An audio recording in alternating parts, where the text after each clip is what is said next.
Good morning, students. The last time we have done few questions of miscellaneous exercise. So let us do some more questions of this exercise. This is the 16th question.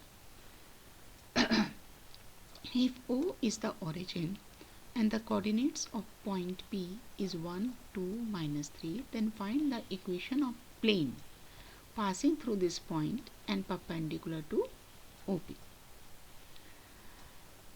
So we are given one point on the plane and it is given that it is perpendicular to OP, means OP is the normal vector to the plane.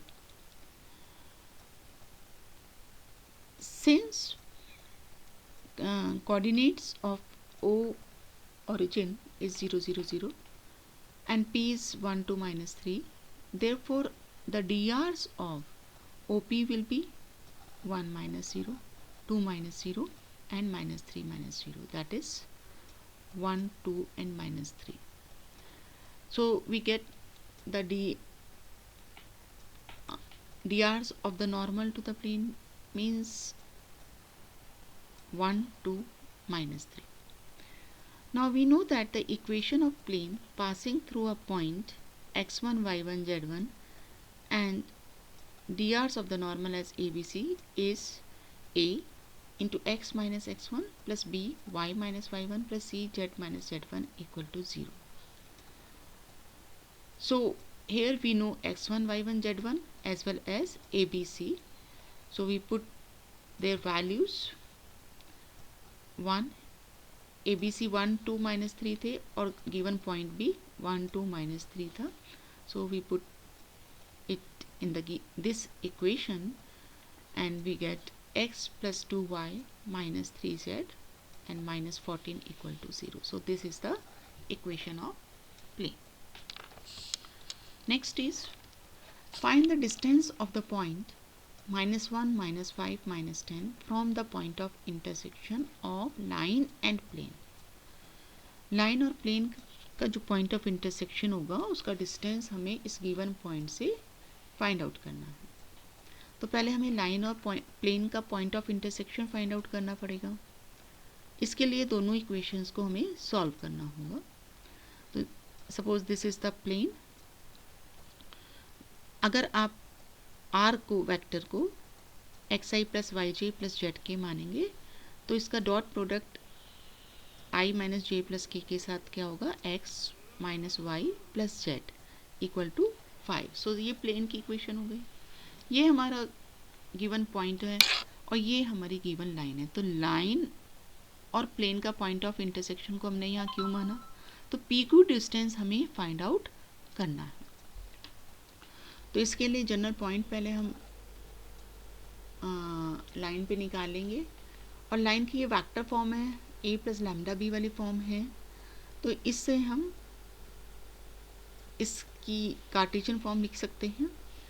Line का point हो गया जिससे line पास हो रही है 2, minus 1, 2 और D, क्योंकि line इस वेक्टर के पैरेलल है बी वेक्टर के, तो लाइन के डी आर्स हो गए 3, 4, 2.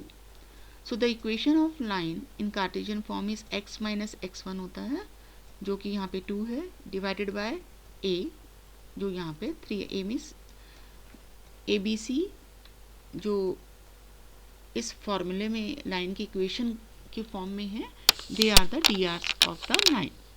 तो वो 3, 4, 2 है. सो द लाइन की the equation of line is x minus 2/3 equal y plus 1 हो जाएगा क्योंकि ये माइनस 1 था तो प्लस 1 बन जाएगा by 4 equal to z minus 2 divided by 2. Suppose this is equal to lambda. तो यहाँ से आप 1 by 1 x y z find out कर सकते हैं. x will be equal to 3 lambda plus 2, y will be 4 lambda minus 1 and z will be 2 lambda plus 2 हो जाएगा. Now plane की वेक्टर इक्वेशन हमें दी थी तो इससे हम आर वेक्टर को x i plus y j plus z k मान के और डॉट प्रोडक्ट निकालेंगे तो कंपोनेंट वाइज मल्टीप्लाई करेंगे डॉट प्रोडक्ट के लिए. So we get x minus y plus z equal to 5.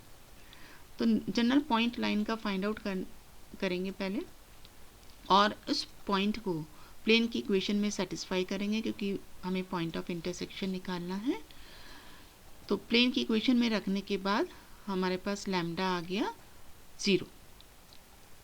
अब इस लैम्डा की वैल्यू हमने जो पॉइंट निकाला था एक्स वाई जेड, यहाँ सब्स्टिट्यूट करेंगे तो हमें एक्स वाई जेड मिल जाएगा 2 -1 और 2, मतलब पॉइंट क्यू मिल गया, पॉइंट ऑफ इंटरसेक्शन। अब डिस्टेंस, क्योंकि दो पॉइंट्स के बीच का डिस्टेंस चाहिए तो डिस्टेंस फॉर्मूला अप्लाई करेंगे, that is x2 - x1 square. तो p पॉइंट हमारा ये था -1 -5 -10 और q हमारा 2 - 1 2 है। तो जब x2 - x1 करेंगे तो 2 माइनस ऑफ -1 मीन्स 2 + 1 हो जाएगा। इसी तरह से -1 + 5 whole square and 2 + 10 whole square, so we get 13 as the distance. Next is find the vector equation of the line passing through the point 1, 2, -4 and perpendicular to the two lines.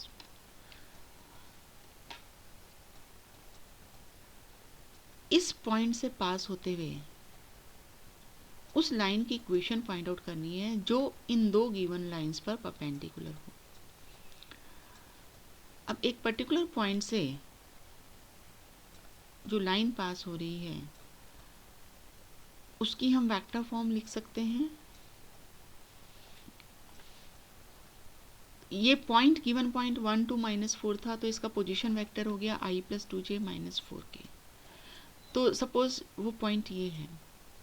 अब इससे पास होते हुए हमें उस लाइन की equation find out करनी है जो इन दोनों लाइंस b1 और b2 के परपेंडिकुलर हो। तो फर्स्ट लाइन के DRs हैं 3 - 16 7। इसका मतलब b1 वेक्टर जो लाइन जिसके पैरेलल है वो वेक्टर हो गया हमारा 3i - 16j + 7k। ये सेकेंड लाइन के DRs हैं 3 8 -5। तो b2 वेक्टर मतलब सेकेंड लाइन किसके पैरेलल होगी 3i + 8j - 5k। अब अगर हम इन दोनों का क्रॉस प्रोडक्ट फाइंड आउट करते हैं तो that will be perpendicular to the two lines. So हम b1 और b2 का क्रॉस प्रोडक्ट फाइंड आउट करेंगे। तो i j के फर्स्ट रो फर्स्ट b1 की, सेकेंड रो b2 की, इसे एक्सपेंड करके इवेलुएट करेंगे फर्स्ट रो से। Then we get vector b as 12 × 2i + 3j + ck. This vector b is perpendicular to b1 and b2. Means जो हमारी required line है वो इस लाइन के, इस वेक्टर के b के पैरेलल होगी। और लाइन की इक्वेशन होती है r = a + λb। a position vector होता है उस पॉइंट का जहाँ से लाइन पास हो रही है, ये हमने निकाल लिया है i + 2j - 4k। और b वेक्टर भी हमें निकाल चुके हैं।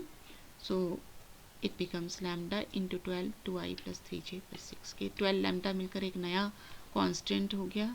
सपोज उसे हम लैम्डा 1 से डिनोट कर सकते हैं। So this is the required equation of line. That's all for today. Thank you.